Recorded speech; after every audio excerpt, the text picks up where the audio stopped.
সিদ্ধিরগঞ্জে SSC উত্তীর্ণ শিক্ষার্থীদের সংবর্ধনা অনুষ্ঠানে সাখাওয়াত হোসেন মোল্লা তার বক্তব্যে বলেন যে আজকের এই সফলতার পেছনে শিক্ষার্থীদের কঠোর এসএসসি পরীক্ষার্থীদের সংবর্ধনা অনুষ্ঠানে উপস্থিত মেহমানবৃন্দ ও সামনে যাদের উপলক্ষ করে আয়োজিত আজকের অনুষ্ঠান, সকলকে আমি শুভেচ্ছা ও অভিনন্দন জানিয়ে আজকের এই অনুষ্ঠানের সফলতা ও সার্থকতা কামনা করছি। এবং পাশাপাশি আমাদের সম্মানিত অতিথিবৃন্দ আছেন, ওনারা অত্যন্ত মূল্যবান বক্তব্য রাখবেন। এই বক্তব্যের মাধ্যমে আমরা আমাদের আগামী দিনে পথ চলার পথে হয়ে থাকবে আমি মনে করি। সংবর্ধনা অনুষ্ঠানে আমাদের মাঝে প্রধান অতিথি হিসেবে উপস্থিত আছেন ভিক্টোরিয়া ইন্টারন্যাশনাল স্কুল অ্যান্ড কলেজের শ্রদ্ধেয় অধ্যক্ষ জনাব কুমার খান সাহেব।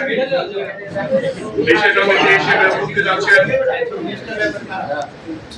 জনাব মোহাম্মদ ইনজামামুল হক।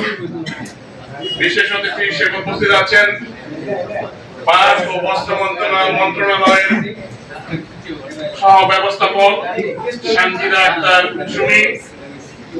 বিশেষ অতিথি হিসেবে উপস্থিত আছেন বিশিষ্ট সংগঠক মানবদুলালী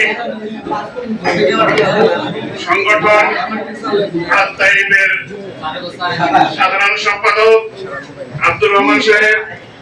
বিশেষ অতিথি হিসেবে উপস্থিত আছেন শাহিদা ইন্টারন্যাশনাল স্কুলের অধ্যক্ষ এবং ওনার নাম ও শাহিদা আক্তার।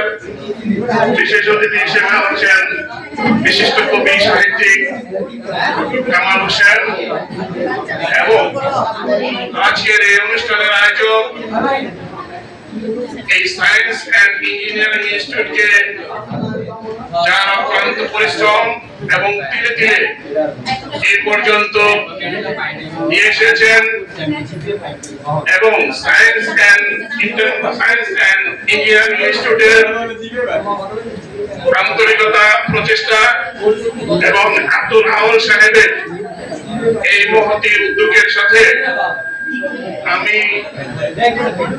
একত্রতা প্রকাশ করে তার সাথে কাজ করার আগ্রহ প্রকাশ করেছি। তাই বলে আমি নিজকে ধন্য মনে করছি। উপস্থিত আমার সম্মুখে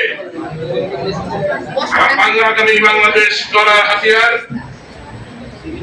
আমরা যাকে বলি, আমরা করেছি আজকের শিশু আগামী দিনের ভবিষ্যৎ। তাই আজকে তোমরা যারা নতুন প্রজন্ম আছো, তোমাদের দিকে বাংলাদেশ তাকিয়ে আছে। তোমাদের হাতে এই সুন্দর সমৃদ্ধিশীল বাংলাদেশ গড়ে তুলতে হবে। আমাদের প্রধান অতিথি এবং বিশেষ অতিথিবৃন্দ অত্যন্ত মূল্যবান বক্তব্য রেখেছে। আমার মনে হয় প্রধান অতিথি, বিশেষ অতিথি এবং আব্দুর রহমান সাহেব এবং আউল সাহেব যে বক্তব্য রেখেছেন, এরপরে আমার মনে হয় দিক নির্দেশনামূলক বক্তব্য রাখার মতো অবকাশ নেই। পাশাপাশি বলতে চাই, তোমরা সবসময় জানো শিক্ষাই জাতির মেরুদণ্ড। তোমরা জানো না এই কথা? তবে আমরা এক সময়